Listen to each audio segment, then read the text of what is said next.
Hey everyone, it's Jacqueline at Pixie Dust PhD. Recently, a new product called Lightning Lane Premier Pass debuted both at Disneyland Resort and Walt Disney World. In this video, we'll go over all your need-to-know information and get into some thoughts and discussion towards the end. This news did drop a couple of weeks ago that this new product would be coming. If you want the news faster than I can upload a video, definitely follow me over on Ko-fi. I published a blog post on this topic a couple of weeks ago.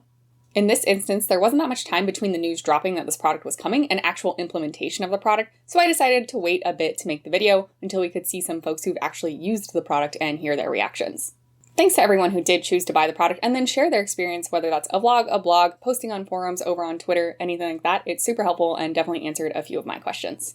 And if you find this video helpful, informative, or entertaining in any way, I would super appreciate it if you hit the thumbs up button to like the video and subscribe to the channel. You can then ring the bell icon to receive a notification whenever I post new videos. And thanks so much to Judy for being a monthly supporter over on my Ko-fi. Alright, let's get into it. Lightning Lane Premier Pass is currently in a pilot phase at Disneyland Resort and Walt Disney World. This is a new product in addition to the existing multi-pass and single-pass Lightning Lane products. As a brief reminder, the Lightning Lane is a physical queue, so you have a standby queue and the Lightning Lane. Lots of different people use the Lightning Lane. This will now be folks with multi-pass, single-pass, and Premier Pass Lightning Lane products. Plus you have the folks using the Disability Access Service Program, VIP tours, and other guest recovery also using the Lightning Lane. Despite this being a Lightning Lane Premier Pass, which does come at a premier price, which we will touch on later, you are still sharing the same physical queue as people who bought multi-pass, single-pass, and other folks using the Lightning Lane. And if you've been out of the loop for Disney news for a bit, Multipass is the new version of Genie Plus. This did come with some changes at Walt Disney World. It's pretty much exactly the same at Disneyland Resort, just a name change. Single Pass is the new individual Lightning Lane, which again came with a few changes at Walt Disney World Resort, but is effectively the same at Disneyland Resort. Now we have this third Lightning Lane product, Premier Pass. But as always, standby queues remain available to everybody, as do virtual queues when they're in effect. The big highlights for Lightning Lane Premier Pass at both Disneyland Resort and Walt Disney World are that there are no return windows. If you buy this product, you can simply go to the Lightning Lane eligible attraction and scan in whenever you want. You are not stuck to a return window. However, this is still one entry per Lightning Lane, so there are no re-rides. Lightning Lane Premier Pass includes all eligible Lightning Lane attractions. Those are those included in Multipass as well as those for Single Pass. Now beyond that, the products are different at Disneyland Resort and Walt Disney World, so we'll split up our discussion.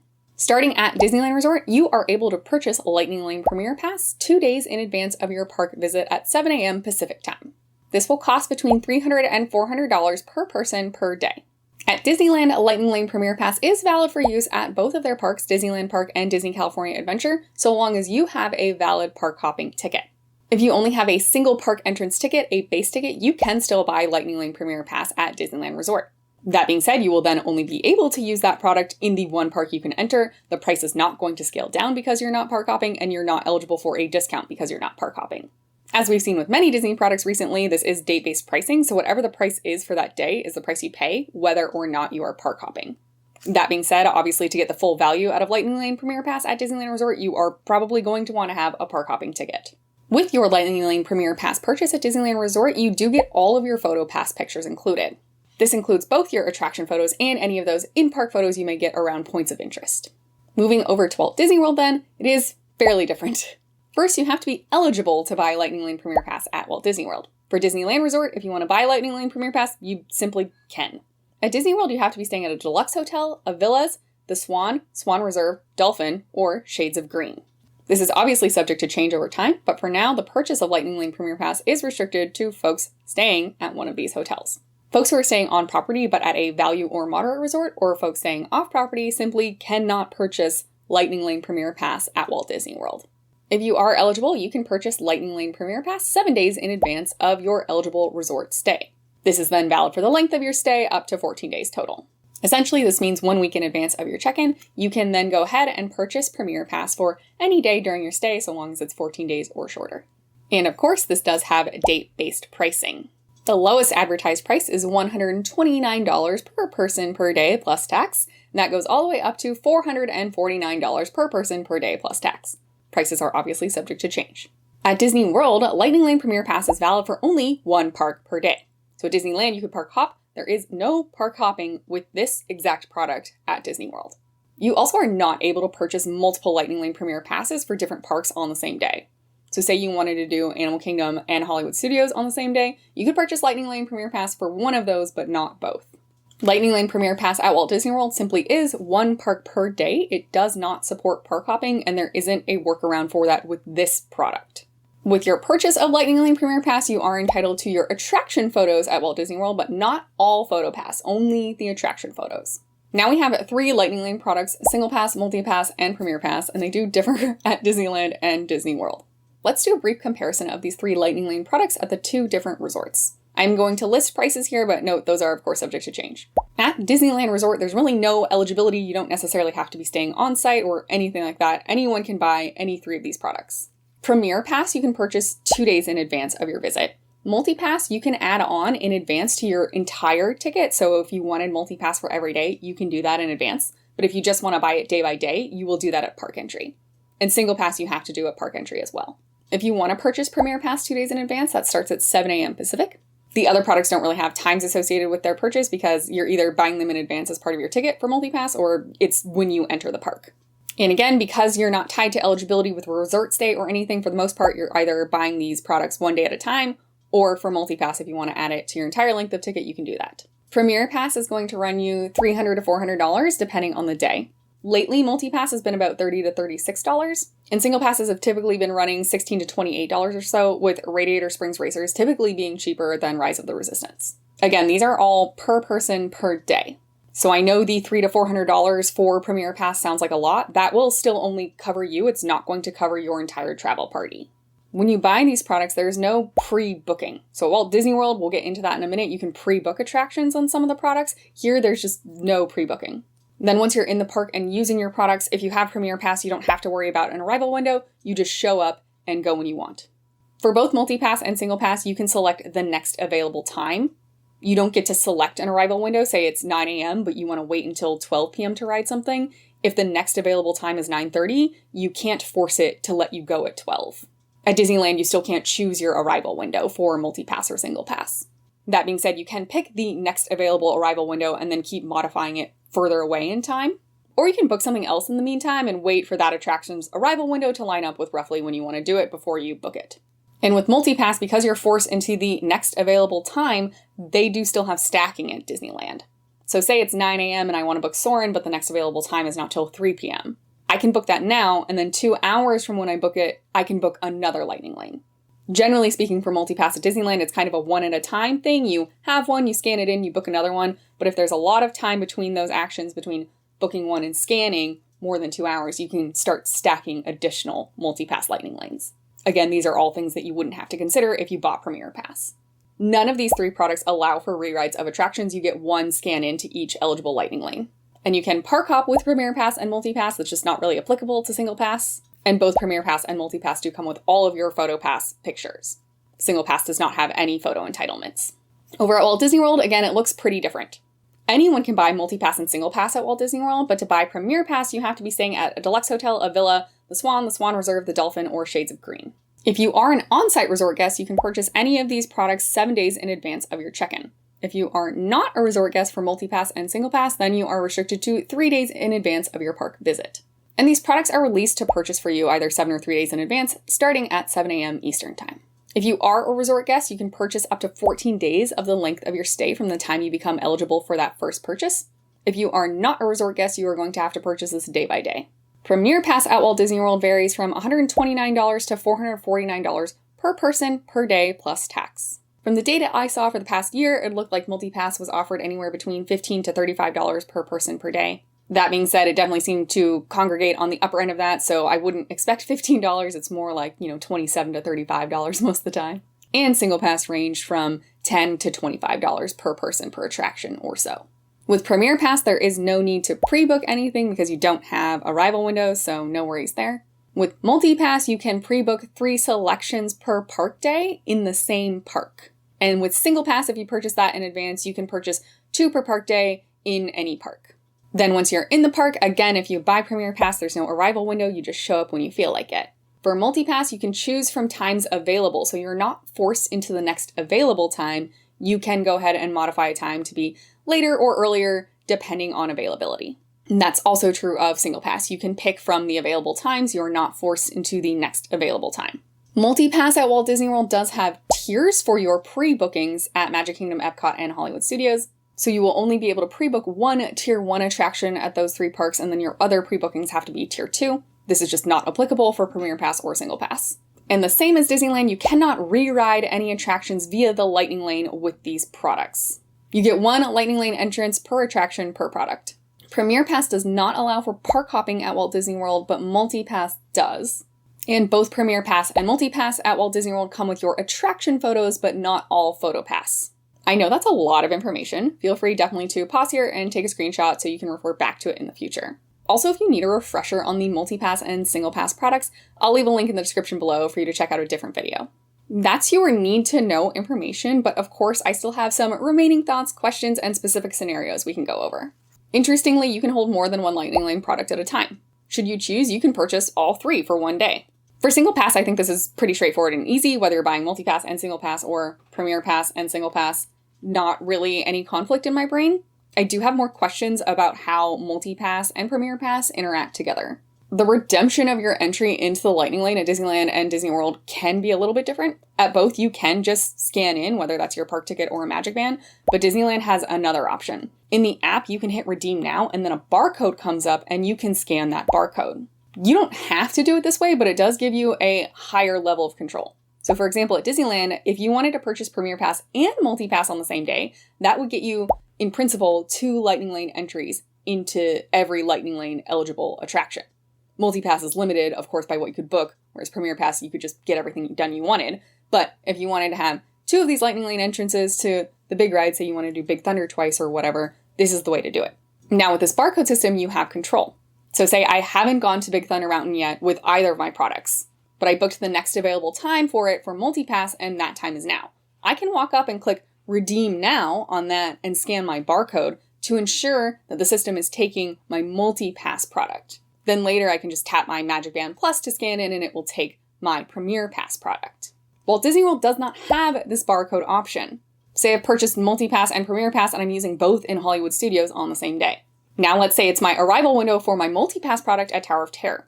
When I go scan in, is the system smart enough to automatically take my Multi-Pass product and not take my Premier Pass product? I'm not sure. I haven't seen anybody report out on this. I'm certainly not claiming to have read every blog, every forum post, seen every vlog of people using these products, but that is an interaction I'm really interested in, and I hope it doesn't get super messed up.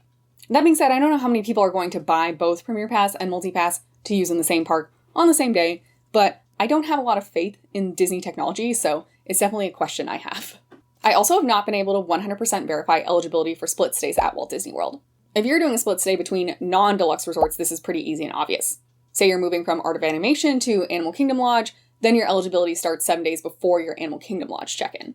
But what if I'm going from Animal Kingdom Lodge to Beach Club Villas? 7 days before my Animal Kingdom Lodge check-in, I'm definitely eligible to make my purchases through my Animal Kingdom Lodge stay. My question is, does that carry over all the way through my Beach Club Villas stay? I think the answer is yes. That's how Multi-Pass has been working, so I don't know why Premier Pass would be different. But again, I haven't seen anybody address this question, and I don't have a stay like this coming up where I could test it out. And let's talk about price. Obviously, the price of this is quite controversial. You can do a straight breakdown of price per ride pretty easily. The website tells you all the eligible rides, you just count them up. And I know this font is quite small. Again, I'll leave links in the description below for official websites for you to refer to because this list may change. Also, feel free to pause or take a screenshot. So you can see Disneyland Resort, because you can park hop, has the most rides at 24, but then Magic Kingdom's not too far behind at 20. Epcot, Hollywood Studios, and Animal Kingdom have considerably less eligible Lightning Lane rides. Then Disney has told us the quoted low price and high price. That being said, I do believe the Disneyland prices are tax included and the Disney World prices are tax excluded, so it's a little bit off, but it's a good estimate. Then for each park, you just divide the low price and the high price by the number of attractions to get a price per attraction. So at Disneyland Resort, you're talking about $12 to $17, depending on the price of the product on the day that you buy it. For Magic Kingdom, that's about $17 to $23 per attraction. Epcot is about $15 to $23 per attraction. Hollywood Studios is around $19 to $25 per attraction. And Animal Kingdom's about $13 to $20 per attraction. Generally speaking, you're kind of hovering in that high teens to mid-20s range. That being said, that is giving an equal weight to all of these attractions, which for me personally just isn't true. I'll give you an example, but of course this will be extremely variable per person, so if you really care deeply about the math, you'll have to work this out for yourself. But here I've changed some of the rides to blue with a strike through of things that I either don't value, wouldn't go on, don't care to go on, maybe they make me sick, maybe I just don't think it's fun, or things that consistently have a low weight and so I don't value them as part of a paid product because I know I can pretty much just stroll right on, or it's not a must-do for me. A lot of reasons you may not necessarily value a ride. So then you just decrease the number of attractions eligible for Lightning Lane and redo this math. Then you can see on the high end, we're starting to talk about $35 per attraction for the attractions I actually ascribe any value to. Compared to single pass prices, that's not 100% outlandish by any means, but it definitely is a jump up. Personally, I am not assessing Lightning Lane Premier Pass strictly on a price per attractions value. We'll get into that in a little bit, but if you wanted to, it's pretty straightforward. And like I said, you just determine which rides you actually care about and cross off and decrease the eligible numbers then. A common thought I've been seeing a lot about the Lightning Lane Premier Pass pricing is that it's so expensive you may as well just get a VIP tour. Last I checked, and I could be wrong, but last I checked, VIP tours run $450 to $900 per hour with a 7-hour minimum. On a VIP tour, that cost will cover up to 10 guests. That means you're talking about roughly $3,100 to $6,300 total, plus you really should be tipping because this is a personalized service. If you do have a full group of 10 willing to split this evenly, that's not terrible. You're talking about $350 to $700 per person. The VIP tour also definitely is an enhanced product compared to Lightning Lane Premier Pass, so yes, maybe you're paying a bit more, but I would argue you're probably almost certainly getting more out of it. But that math is contingent on having a full group of 10 for the VIP tour who are willing to come to the parks for the VIP tour on the same day, are willing to pay for the VIP tour, and want to tour the parks in the same way. So I can imagine paying for a VIP tour for my family, but then we are probably riding Magic Carpets of Aladdin 7 times in a row and like, okay, that's not really how I would want to spend my VIP tour if I'm being honest. For me personally, it would definitely be so difficult to put together a group of 10 people who are willing to get to the parks on the same day, pay for a park hopping ticket, and then do the VIP tour all the same way. So for me, that would be like getting all the big heavy hitter rides in. Plenty of my friends have motion sickness and just don't want to go on a lot of those rides. Plenty of my friends just would never pay for a product like that. I could put together a group of 4 pretty easily, maybe 6, but 4 I could definitely do, but then you're talking about probably $900 a person. So yes, if you can get together a solid group of 10, then a VIP tour is almost surely a better way to go. But the Lightning Lane Premier Pass is probably a good alternative for like VIP light type of product for smaller groups. If you're a group of 2 or 4 and don't want to cobble together the money or the people to do the full VIP tour experience. I've also seen a lot of posts online calling for Lightning Lane Premier Pass to be straight up just included if you are a guest at one of these eligible resorts. To an extent, this is how it works at Universal. They did just recently shuffle their hotel tiers, so it's a little bit different now, but until quite recently, their top tier of hotel, their version of Deluxe had 3 hotels, and if you stayed there, you got Universal's Express Pass Unlimited included with your stay. So that is a benchmark a lot of people are measuring Lightning Lane Premier Pass against. I think it's fair to point out that Universal has restricted that perk to only 3 hotels. The eligible hotels to purchase Lightning Lane Premier Pass at Walt Disney World is 25 hotels. And yes, Walt Disney World does have more parks and more eligible attractions than Universal, but certainly not 8 times as many. I don't have exact numbers of how many guests this would be, but it's not that difficult for me to imagine the Lightning Lane system effectively breaking if you just gave all the guests at all 25 of these resorts Lightning Lane Premier Pass for free. I mean, even if they bumped up the price per night of the hotels $100 or whatever, for the most part, I think people booking these hotels will continue to book them even if there are nominal price increases. It's just a lot of people to just give Lightning Lane Premier Pass. I think a compromise might be including it for club level stays. There are not that many club level rooms on Walt Disney World property. That would work in my opinion. Overall, definitely people are not happy about this product. I think I sit somewhere in the middle. First, it is just an initial pilot. That's something I'm personally happy about.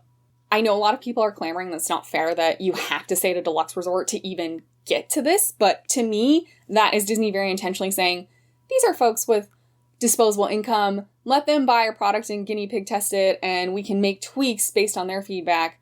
Great.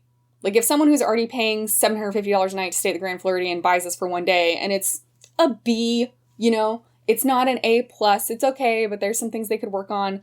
Fine, take that feedback. That person is probably not super disgruntled. Versus, in my opinion, if you have a family staying at Pop Century or All-Star Sports and they're shelling out like their savings to make this happen and then it's not an A+ experience, that's much worse, I think.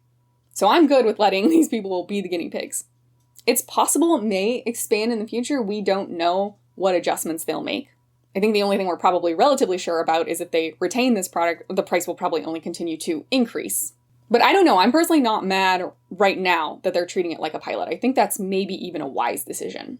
And really, at least for the pilot, the signal is very clear to me that the product is not for everyone. I think that's maybe the point. For a while now, it's been obvious that they're trying to get to a place of fewer guests, having the parks be less crowded, but having an increased spend per guest.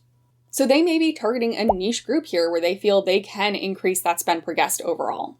And in terms of price, I said I would get back to this. I really don't think this product is about like strict value.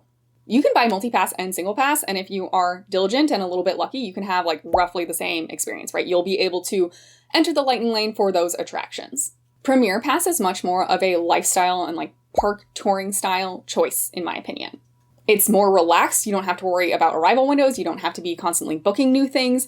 It is a conscious decision that I will pay more money to make touring the parks easier. So you are paying for the convenience. I know a lot of people are up in arms that you could pay $400 for Premier Pass and be in the same lightning lane as people who paid $40 for multi-pass, and yeah, that's true, but the VIP tour folks also use that line, so. Again, for me, it's clear that this is a product of convenience, and it's not about the strict monetary value. In my opinion, they are really targeting, again, kind of a niche customer where it's folks with disposable income, but probably people who are not buying the VIP tour. They definitely don't want to make Premier Pass so attractive that it would take away from VIP tour sales. It might also be targeting people who are not buying multi-pass because they don't really want to deal with the hassle of it. They have a desire to tour the parks in a much more casual manner.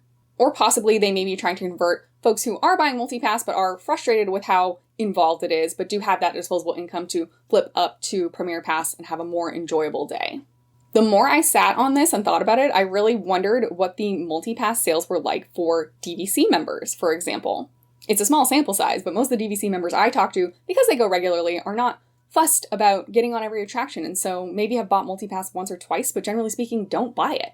But that is, generally speaking, an obvious group to target if you're Disney corporate that should have disposable income, are Disney fans, Disney loyalists like the parks. Maybe if you gave them a product that allowed them to go on the attractions and tour the parks more casually, more calmly, in a manner more associated with how they want to vacation, maybe they'll buy it. With that being said, am I going to buy it? And I think that's a hard maybe. I'm definitely not going to buy it every day or for every trip, but I absolutely do see the value in just purchasing it and being able to stroll through the parks how I want. I am at a place of privilege with my level of disposable income where, yes, like $400 at Disneyland would be a lot, but because we go to Disneyland so infrequently and it's only myself and my partner, $800, I can pay that off my credit card right away. I'm definitely at a point in my life where my finances have allowed me to be a little bit lazy. And so yes, I will pay more for a product if it makes my life more convenient.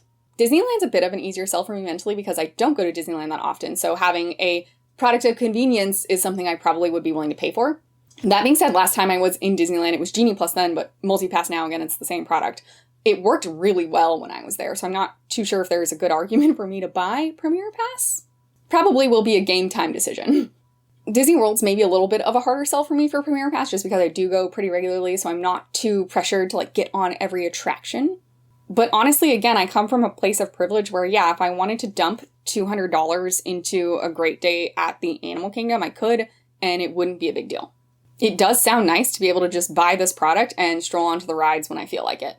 Multi-pass at Disney World is not impossible by any means, but it does take some effort. It is somewhat involved. And certainly I think in the morning times, if you're trying to get some of your pre-bookings to be earlier times, for me, it's a lot of refreshing. It's a lot of being on my phone. It's kind of frustrating.